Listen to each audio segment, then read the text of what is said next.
새로운 과정 들어갑니다. 이혼입니다. 이혼에 대한 문제들을 다루도록 하겠습니다. 자, 이 관은 극심히 고통스럽고 민감한 주제를 다룹니다. 오늘날의 사회에서 거의 모든 사람들이 이혼에 의해 영향을 받습니다.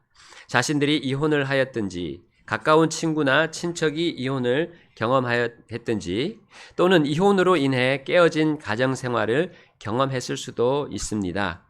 이혼에 있어서 깔끔하거나 달콤한 부분은 결코 없습니다.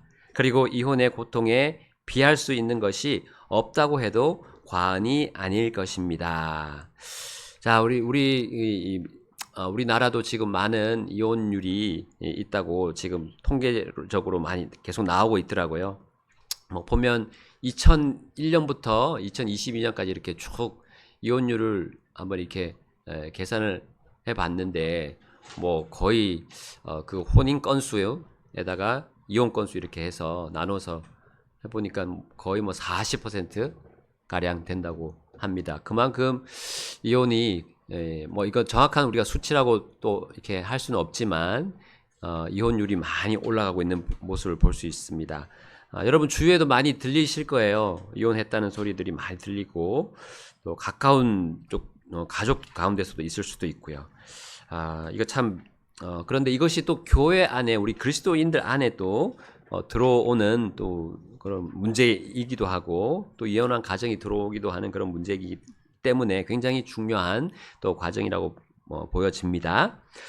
그래서 우리 그다음 단락 또 통해서 우리 한번 읽어보겠습니다. 집사님께서 그리고부터 읽어주세요. 그리고 이혼은 또한 매우 어려운 주제입니다. 성경을 믿는 신내 교인들 가운데서 이혼과 특별히 지혼에 대하여 서로 다른 의견을 가지고 있는 분들이 있습니다.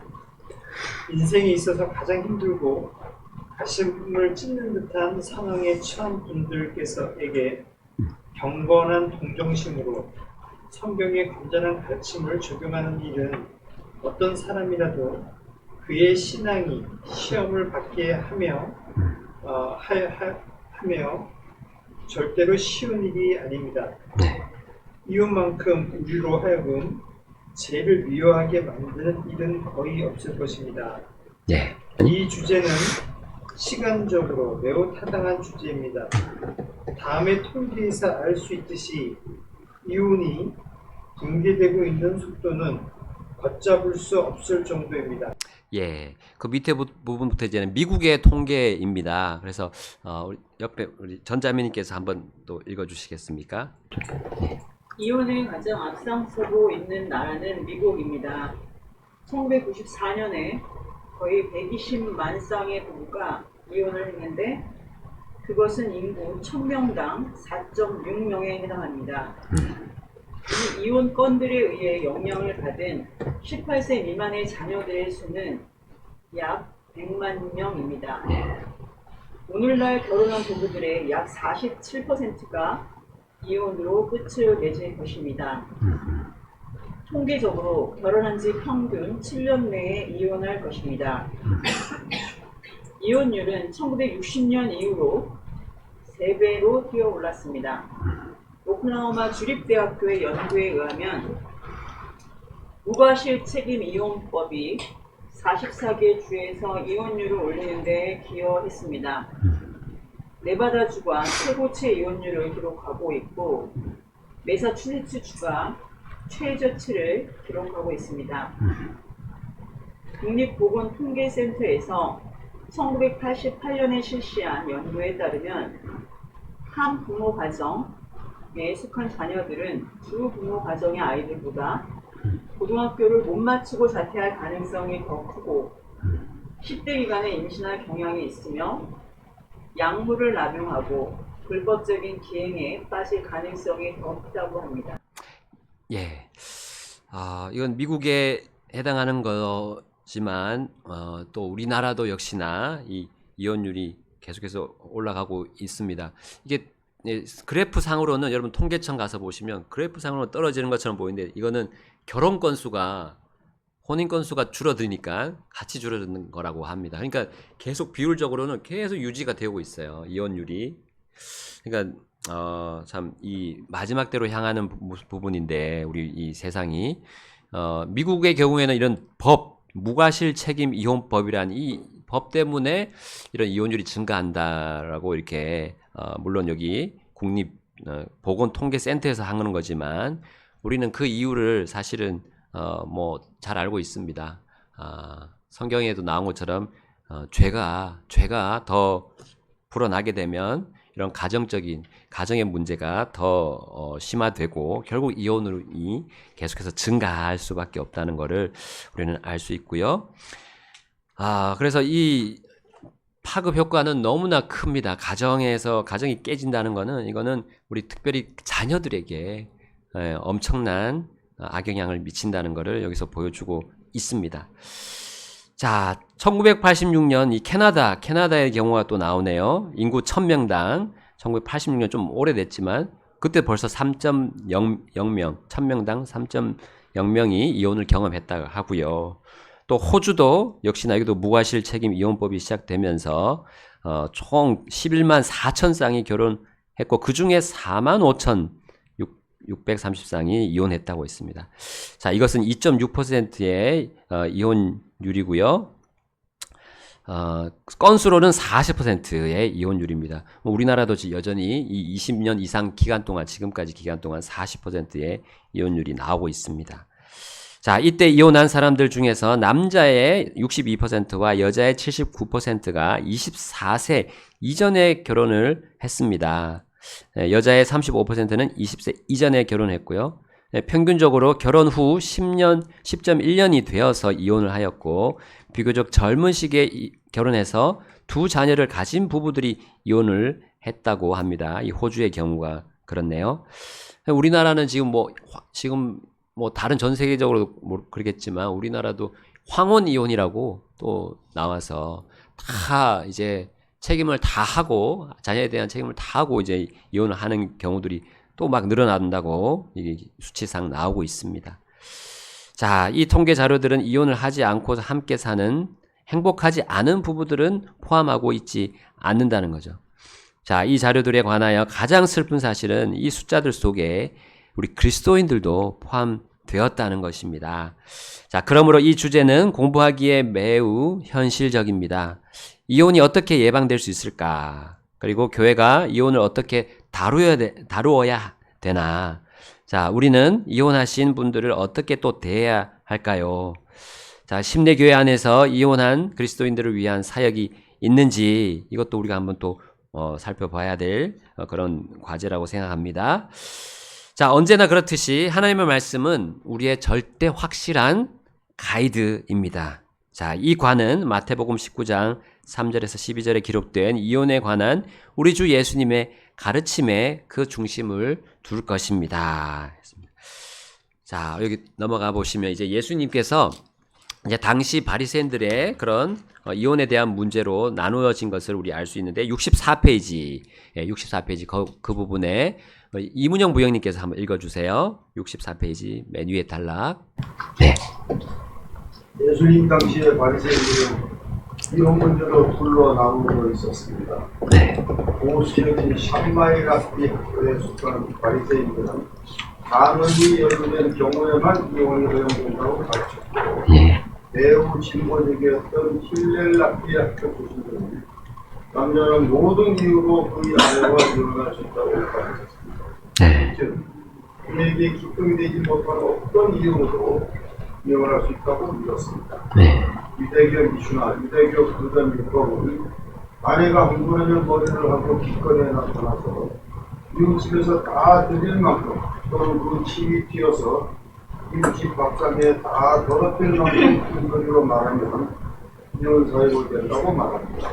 예, 여기 두 가지 예수님 당시에 그 이혼에 대한 그런 논쟁이 있었습니다. 이 두 가지. 근데 간음에 대한 경우만 이혼이 허용된 부분. 그러나 나머지 또 그 남편에게 기쁨이 되지 못한 아내에 대해서 이혼이 가능했다고 주장하는 그 또 파가 있었습니다. 여기에 대해서 이제 예수님께서 와서 이 사람들이, 이 바리새인들이 예수님께 와서 이 이혼에 대한 문제를 얘기하면서 예수님을 넘어뜨리라고 했던 거예요. 자, 마태복음 19장 3절에서 이 바리새인들은 그들의 논쟁에 예수님을 끌어들이려고 시도했습니다. 우리 주님은 항상 하셨던 것처럼 그들에게 성경 기록으로 집중시켰습니다. 그래서 너희가 읽지 못하였느냐라고 말씀하셨어요. 마태복음 19장 5절에 나옵니다. 자, 주님은 바리새인들에게 최초의 결혼 제도를 보여주셨습니다. 이혼에 대한 그런 논쟁에 들어가기 앞서 결혼 제도에 대한 그 최초의 모습을 보여주셨고요. 자, 우리도 역시 여기서 공부를 시작하도록 하겠습니다. 자, 이혼에 대해 생각해 보기 전에 먼저 결혼에 관한 하나님의 계획, 결혼에 대한 하나님의 계획부터 우리 공부해 보겠습니다. 자, 첫 번째 사람을 창조하실 때 부분부터 우리 보겠습니다. 자, 우리 창세기 1장 27절 함께 우리 읽어 보겠습니다. 27절 앞에 나와 있습니다. 자, 시작. 그렇게 하나님께서 자신의 형상으로 사람을 창조하시되 그분께서 하나님의 형상으로 그를 창조하시고 그들을 남성과 여성으로 창조하셨더라. 자, 1번. 자, 문제 답이 뭘까요? 네, 사람은 하나님에 의해 어떻게 되었습니까? 네, 창조되었습니다. 네, 사람은 하나님에 의해 창조되었습니다. 자, 2번. 자, 사람은 하나님의 무엇으로 또 하나님의 또 무엇에 따라 만들어졌습니다. 우리 16절을 한번 가서 보겠습니다. 자, 여기 보시면 또 하나님께서 이르시되 우리가 우리의 형상으로 우리의 모양에 따라 사람을 만들자 했습니다. 예, 하나님의 형상으로 하나님의 모양에 따라 만들어진 것이 우리 사람입니다. 자, 이렇게 창조됐고요. 자, 3번에 사람은 남성과 여성으로 두 가지 성으로 창조되었습니다. 근데 요즘에 올림픽 기간에도 뭐 말이 많더라고요. XY 염색체를 가지고 있는데도 불구하고 남자임에도 불구하고 여성의 거기에 참여를 하고 금메달까지 따고 했다고 합니다. 자, 이제 마지막 때로 향하는 모습을 볼 수 있습니다. 사람은 남성과 여성으로 창조되었다는 거. 자, 4번. 4번. 사람은 또 무엇으로 지음받았다고 되어 있죠? 함께 읽어보겠습니다. 자, 시작. 또 주 하나님께서 땅의 흙으로 사람을 지으시고 생명의 숨을 그의 콧구멍에 불어 넣으시니 사람이 살아있는 혼이 되었더라. 아멘. 자, 무엇으로 지음받았다고요? 땅의 흙으로. 흙. 자, 5번째. 자, 그 남자와 여자 중에 여자는 무엇으로 만들어졌는지 나오죠? 자, 남자에게서 취하신 그 갈비뼈. 갈비뼈입니다. 갈비뼈. 갈비뼈 아시죠? 네, 갈비뼈를 떼서 여자를 만들었습니다. 자, 놀라운 하나님만이 할 수 있는, 창조주만이 할 수 있는 이 모습들을 우리 보고 있습니다. 자, 그 다음에 이제 하나님의 결혼에 대한 계획, 이제 결혼의 창조입니다. 창세기 2장 18절부터 25절 가운데 우리 찾아보겠습니다. 자, 1번 하나님께서 말씀하셨습니다. 보니까요, 무엇을 말씀하셨는지, 그 사람이 홀로 있는 것이 좋지 못하다 했어요. 여기 그 사람 누구죠? 아담이죠. 아담. 그 사람이 홀로 있는 것이 좋지 못하다. 그 아담 남자죠.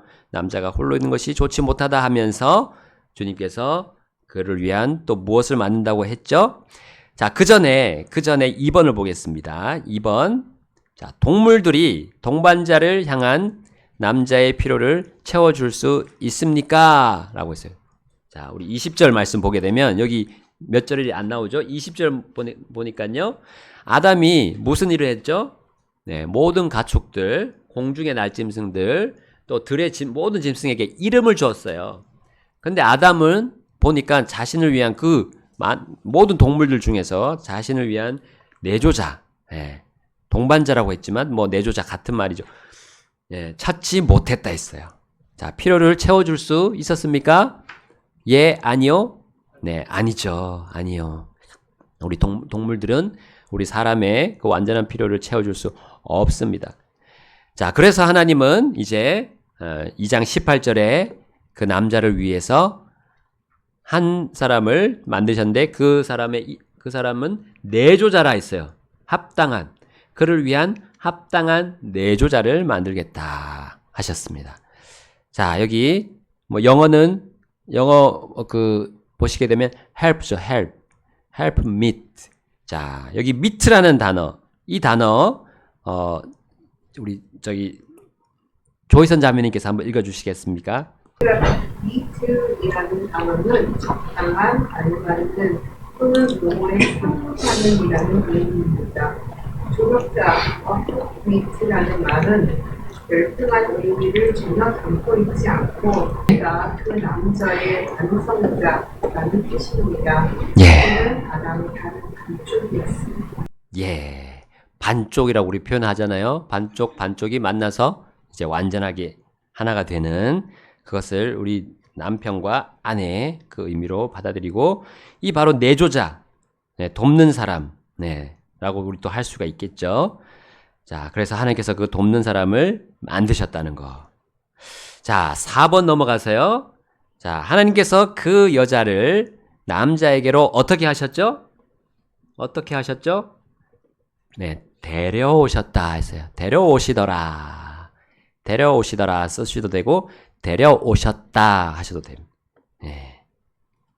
자, 그래서 우리가 이거는 결혼을 앞두고 있는 젊은이들에게 아주 좋은 결혼의 원리를 우리 찾아볼 수 있습니다. 예, 하나님께서 데려와 주신다는 거죠. 젊은이들이 아내 또는 남편 찾기를 그치고 주님께서 그녀 혹은 그를 그들의 삶 속에 데리고 오실 것을 믿는다면 얼마나 많은 깨진 결혼을 방지할 수 있을까요? 그러니까 이혼을 방지할 수 있는 이것이 하나님께서 데려오신다는 거죠. 내가 쟁취하고 찾는 것이 아니라 하나님께서 나를 이 배우자를 데려오시고 또 주실 것을 믿음으로 그 결혼을 준비한다면 얼마나 행복한 결혼이 될 것인가라는 거죠. 자, 5번 넘어가서요. 하나님의 결혼 제도는 창세기 2장 24절에 기록되어 있습니다. 자, 2장 24절 우리 함께 읽어보겠습니다. 자, 시작. 그러므로 한 남자가 자기 아버지와 어머니를 떠나 자기 아내와 연합하리니 그들이 한 육체가 되리라. 예, 이게 하나님께서 제정하신, 사람을 만드시고 제정하신 결혼입니다. 자, 이 구절은 성경에서 4번이나 언급하고 있는데 고린도전서 6장 16절 빼고 한번 우리 보도록 하겠습니다. 먼저 마태복음 19장 5절만 보겠습니다. 이르시기를 이런 까닭에 한 남자가 아버지와 어머니를 떠나 자기 아내와 결합하리니 그들 둘이 한 육체가 될지니라 하신 것을 너희가 읽어보지 못하였느냐. 예, 아까 바리새인들이 와서 이혼의 문제에 대해서 따질 때 예수님이 이 말씀을 먼저 탁 하셨어요. 전제를 하신 겁니다. 결혼 제도에 하나님께서 만드시지 않았냐라고 먼저 말씀하셨죠. 또 마가복음 10장 6절, 7절, 8절에 보면 또 이렇게 되어 있습니다. 그러나 창조의 시작부터 하나님께서 그들을 남성과 여성으로 만드셨느니라. 이런 이유로 남자가 자기 아버지와 어머니를 떠나 자기 아내와 결합하여 그들 둘이 한 육체가 될지니라. 그런즉 그들이 더 이상 둘이 아니요 한 육체니라. 여기서 마가복음에서도 다시 한번 같은 내용에서 이렇게 또 언급하고 계십니다. 고린도전서 지나서 에베소서 5장 31절 우리 함께 또 읽어볼까요? 자, 시작. 이런 까닭에 남자가 자기 아버지와 어머니를 떠나 자기 아내와 결합하여 그들 둘이 한 육체가 될지니라. 아멘. 네, 물론 고린도전서도 비슷한 말씀이지만 우리 뒤에 가서 또 보도록 하겠습니다. 네, 이렇게 강조를 하시죠. 결혼에 대한 하나님께서 제정하셨다는 거, 또 창조하시고 계획하시고 그렇게 구성하셨다는 것을 가르쳐 주십니다. 자, 창세기 2장 24절, 25절 안에 하나님께서 의도하신 4가지 원리가 담겨 있습니다. 그 첫 번째, 우리가 결혼할 때 어떻게 해야 되냐. 자, 한 남자가 자기 아버지와 어머니를 떠나라라는 거죠. 떠나라. 예, 떠나야 된다는 거죠. 떠나라. 이렇게 하시면 되겠네요. 떠나야 한다. 자, 이 원리는 옛 가족 관계로부터의 분명한 분리를 요구합니다. 이것을 올바르게 실행하지 못하는 것은 10가지 이혼의 가장 큰 원인들 중에 하나입니다. 예, 이혼의 가장 큰 원인 중에 하나라고 할 수 있어요. 이 원래 아버지와 어머니를 떠나지 않는 그 독립된 가정으로 되지 못하는 거. 이것이 바로 이혼의 큰 원인들 중에 하나다 했습니다. 떠나야 된다. 자, 두 번째 결혼의 원리, 연합하는 거죠. 자기 아내와 연합하라. 예. 자, 이것이 연합하라는 말, 클리브라는 이 단어가 이제 열왕기하 5장 27절에도 나오는데요. 자, 이 단어를 정의하는데 이 구절이 도움이 됩니다. 그래서 열왕기하 5장으로 한번 가보겠습니다. 5장 27절. 자, 함께 읽어볼게요. 시작. 그러므로 나만의 나병이 내게 굳게 붙고 내 씨에게 영원토록 붙으리라 하더라. 이에 게하시가 그의 앞에서 물러나오되 나병 환자가 되어 눈같이 희게 되었더라. 여기 클리브란 단어가 여기서는 붙고 붙다, 붙는다라는 의미가 있습니다. 붙는다. 완전히 하나로 합체가 되는 거죠. 한 육체가 되는 거, 그 의미가 있습니다. 근데 이거는 문자 그대로 두 사람이 영원한 관계 속에, 거기 쓰시면 돼요. 영원한, B 밑에, 연합하라, 그 밑에 또 빈칸이 있습니다. 블랭크가 있어요. 블랭크. 거기에 영원한 관계 속으로 굳어지는 것입니다. 자, 한 가지 생각을 품고 하나의 방향으로 나아간다는 이 의미가 클리브란 단어로 우리가 볼 수가 있겠습니다. 전혀 이 열왕기하는 다른 의미, 다른 이제 배경인데 그 의미만 여러분 생각하시면 되겠습니다. 영원토록 붙는다. 자, 그 다음에 우리 넘어가세요. 이제 그들이 이제 연합해서 뭐가 된다고 했죠? 한 육체가 된다 했습니다. 자, 한 육체. 자, 여기서 이제 고린도전서 6장 16절 아까 보지 못한 거 여기 보게 되면요. 도대체 무슨 말이냐? 창녀에게 결합된 자는 그녀와 한 몸인 것을 너희가 알지 못하느냐? 이는 그분께서 이르시기를 둘이 한 육체가 되리라 하시기 때문이라. 이제 여기 이 한 육체가 되는 것은 육체적인 결합을 의미한다고 여기서 정의하고 있죠. 육체적인 결합. 그 다음에 우리 결혼의 또 네 번째 원리. 자, 25절 말씀입니다. 25절. 그 남자와 그의 아내 그들 둘 다 벌거벗었으나 부끄러워하지 아니하였더라 했습니다. 부끄러워하지 아니했다는 거죠. 자, 이 원리는 결혼은 열려 있고 투명한 관계이어야 한다는 하나님의 의도가 들어 있습니다. 그러니까 우리 남편과 아내가 서로 모든 것을 비밀로 하지 않고 다 공개하고 공유하는 그런 가장 가까운 관계라는 것을 우리 이 부분에서 알 수 있겠습니다. 자, 하나님께서 이제 사람을 창조하시고 결혼을 창조하시고 이제 그걸 관리하는 관리 체계도 창조하셨습니다. 이 세상에 들어온 죄는 결혼을 포함한 하나님의 창조물의 모든 부분을 혼돈과 무질서로 내던져 버렸습니다. 이 한 쌍이, 이 아담과 이브 한 쌍이 결혼하고 나서 얼마 안 돼서 이제 죄가 들어왔죠. 그들이 범죄함으로.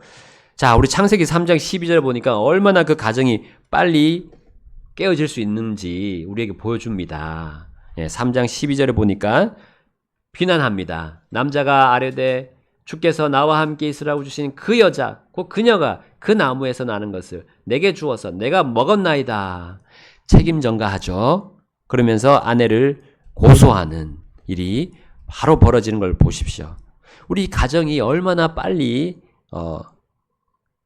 이렇게 잘못될 수 있는지 우리에게 보여주고 있습니다. 그래서 가정의 이 질서를 되돌리기 위해 하나님은 결혼 관계 안에 새로운 역할들을 주셨습니다. 자, 그래서 창세기 3장 16절에 보니까 이제 하나님께서 말씀하시죠. 여자에게 말씀하십니다. 내가 내 고통과 내 수태를 크게 더하리니 내가 고통 중에 자식들을 낳을 것이요 내 열망이 내 남편에게 있으리니 그는 너를 다스릴 것이니라. 열망이 그 아내의 열망이 그녀의 남편에게 있을 거다 했습니다. 자, 그 다음에 남편은 어떻습니까? 남편은 그의 아내를 다스릴 것입니다. 다스릴 것이니라. 다스릴 것이니라. 자, 이것은 남편이 그의 아내보다 더 중요하게 만들어졌다거나 또는 남편이 그의 아내 위에 절대적인 권력을 부여받은 것이 그런 의미가 아니라는 거죠. 그것은 가정의 보존을 위한 질서의 확립이었습니다. 고린도전서 7장 4절에 의하면 사람들은 동등합니다. 사람들은 동등합니다. 자, 그래서 7장 4절에 이렇게 돼 있죠. 아내에게는 자기 자신의 몸에 대한 권리가 없고 오히려 남편에게 있으며 마찬가지로 남편에게도 자기 자신의 몸에 대한 권리가 없고 아내에게 있느니라. 동등합니다. 남자와 여자는 동등하고 또 남편과 아내는 동등합니다.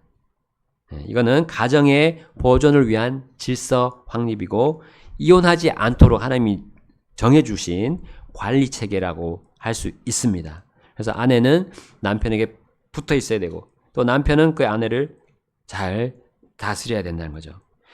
고린도전서 11장 3절에 의하면 서로의 역할이 다르다는 거죠. 11장 3절 우리 함께 읽어보겠습니다. 자, 시작. 그러나 나는 너희가 알기를 원하노니 각 남자의 머리는 그리스도시요 여자의 머리는 남자요 그리스도의 머리는 하나님이시니라. 아멘. 여러분, 예수님과 하나님도 하나님 아버지와 아들도 동등하잖아요. 물론 머리이지만 동등한 관계임을 우리는 압니다. 똑같습니다. 남자가 여자의 머리지만 그 역할이 다를 뿐입니다. 동등하고 역할이 다르다는 거죠. 자, 이것을 우리가 기본적으로 우리 가정생활 또 우리 부부생활의 기본으로 정한다면 우리가 이혼으로 향하는 것을 미연에 방지해 준다는 것입니다. 자, 하나님의 거룩한 계획, 한 남자, 한 여자, 그리고 한 평생이라는 거 우리 주님께서 이렇게 정해 주셨다는 걸 먼저 우리 배우고 또 그 다음 부분으로 넘어가겠습니다.